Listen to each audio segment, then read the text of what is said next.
ሰውየውን ፍለጋ የጀመርኩት ከወራት በፊት ነበረ።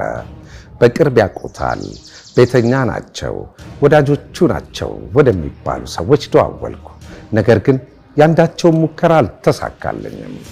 አንድ ሌሊት ድንገት ከተኛሁበት ብድግ ብዬ የአሜሪካን ድምፅ ሬዲዮ ባልደረባ ወደ ሆነችው እንደ ታናሽ እህቴ ወደማያት ጋዜጠኛ ስልክ መታው።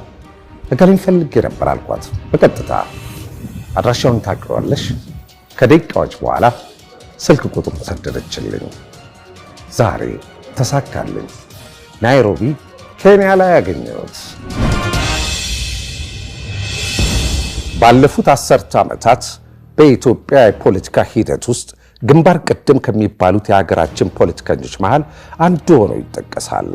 አድናቂና ነቃፊዎቹ መሳ ለመሳ ናቸው።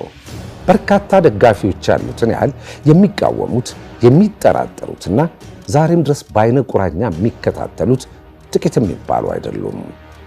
ክስና ወቀሳ የሚዘንብበት፣ ውዳሴና ሙገሳ የሚርከፈከፍለት አነጋጋሪና አከራካሪ፣ በእርግጥም ደግሞ አወዛጋቢ ሰው ነው።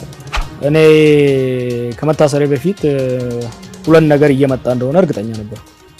ወይ እገደላለሁ ወይ እታሰራለሁ። እና ቤቴ ውስጥ ሁለት ሻንጣ አዘጋጅቼ ነበር። አንደኛው ፒጃማ ያለው እስር ቤት የሚሄድበት፣ አንደኛው ነጭ ጣቃ ያለበት የምቀበርበት። ከሁለት አንዱ እየመጣ እንደሆነ ግልጽ ነበር። ጃዋር መሐመድ ስለ ትናንቱ እናወሳለን፣ ስለ ዛሬው እናነሳለን፣ ስለ ነገው እንወያያለን። ጤና ይስጥልኝ፣ እንደምን ሰንብታችኋል?